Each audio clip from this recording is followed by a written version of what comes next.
जब हम केतु की बात करते हैं नंबर 7 की, तो हम कहते हैं कि 7 हमें जिस घर में है उससे दूरी बनाने को कहता है कि इसके मोह कम कर दो, मोह माया कम कर दो उस तरफ। तो ये सही काम करता है। ऐसे राहु है ना, इससे उल्टा है। राहु जिस भी घर में है उसके लिए दीवाना हो जाता है इंसान कि वो चीज़ तो मुझे चाहिए। अगर धन भाव में है तो उसके पास जितना भी पैसा आएगा वो कहेगा मुझे थोड़ा पैसा और चाहिए। ठीक है, अगर वो फर्स्ट हाउस में आ गया तो फिर तो वो इंसान सोचेगा मैं सिर्फ अपना ही ध्यान रखूं, मैं अपने ऊपर ही सारा ध्यान रखेगा। और फर्स्ट हाउस में ये आएगा तो आपको पता है 7वें भाव में बिल्कुल ऑपोजिट में आप देखोगे 6 के बाद केतु आ जाता है। तो 7th में अगर केतु आ गया तो फिर मैरिड लाइफ सक्सेसफुल नहीं होती है ना।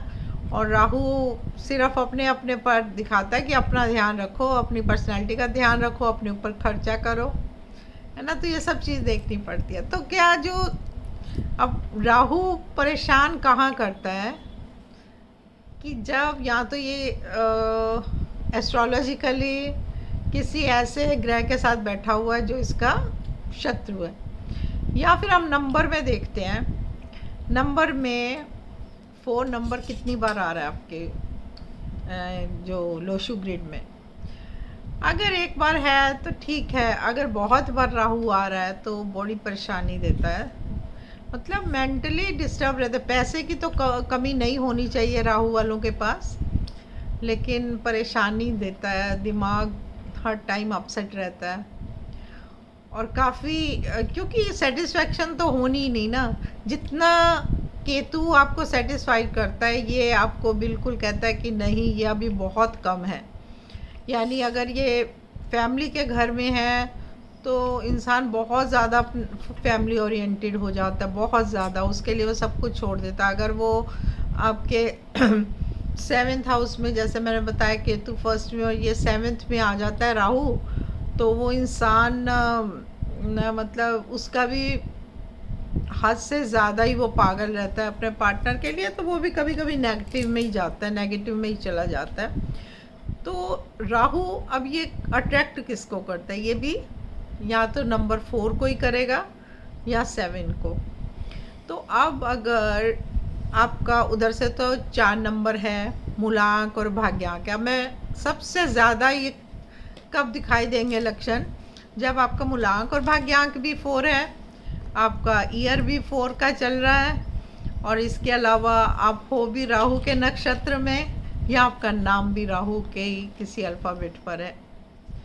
ठीक है, तो क्या हो, और ऊपर से आपकी राहु की ही दशा चल रही है, फिर तो आप सोचो पूरी तरह राहु एक्टिवेटेड है।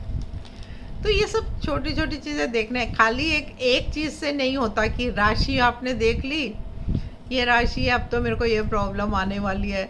इतनी सारी चीज़ें देखने वाली होती हैं। तो हम जितना जितना यूज़ करेंगे, अगर हम खाली न्यूमरोलॉजी को यूज़ करते हैं तो हम उसको कर सकते हैं। फ़ोन नंबर अगर मल्टीपल टाइम्स है तो इसको कम करना चाहिए, नहीं है तो हम इस नंबर को अपने नेम में नहीं लाते। फ़ोन नंबर को हम नेम में नहीं लाकर हम इससे जुड़ी हुई कोई चीज़ पहन जाते। जैसे इसका जो अगर हम देखें कि क्या पेननेस होता है, अगर हम वुड थोड़ा सा अपने पास रखें, यानी वुडन कोई ब्रेसलेट पहन ले वुडन, या फिर हम ये मतलब छोटा सा एक की रिंग रख लें वुडन, तो भी ये काम कर देता है। तो एलिमेंट्स का भी हमें, ये वुड एलिमेंट है तो हम कोई भी वुड एलिमेंट अपने पास वुडन रख लेते हैं तो हो जाता है।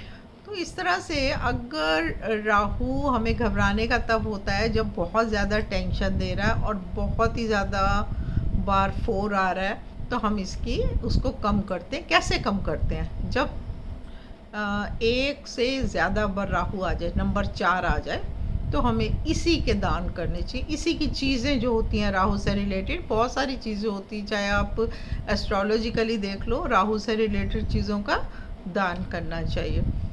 जितना हम दान करते जाएंगे हम देखेंगे हमारा मन शांत रहने लगा है।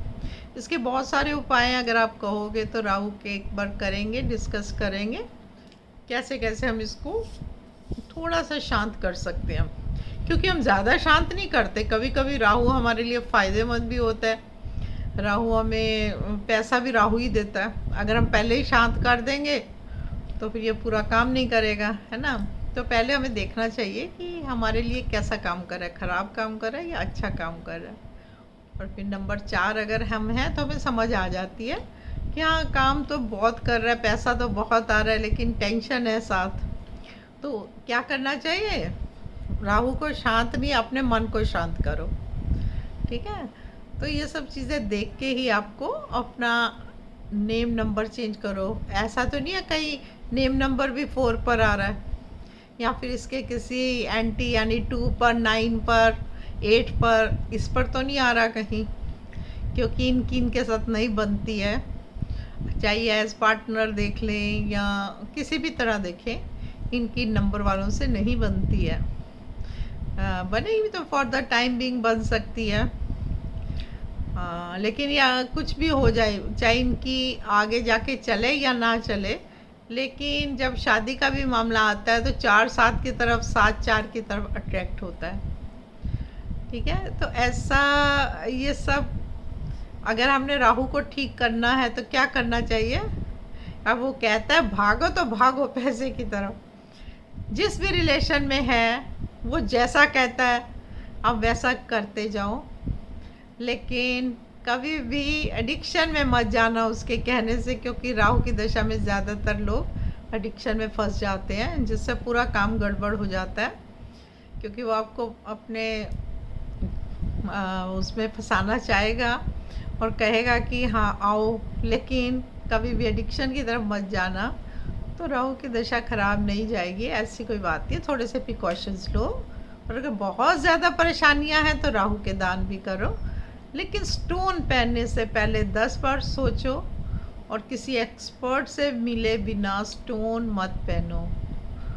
Thank you so much. अच्छा लगे तो सब्सक्राइब करना और मैसेज करके बताना कि ऐसा होता है या नहीं होता। अगर आपके आसपास कहीं इससे उल्टा कुछ है तो मुझे ज़रूर बताना, वो मेरे लिए भी लर्निंग होगी। Thank you so much.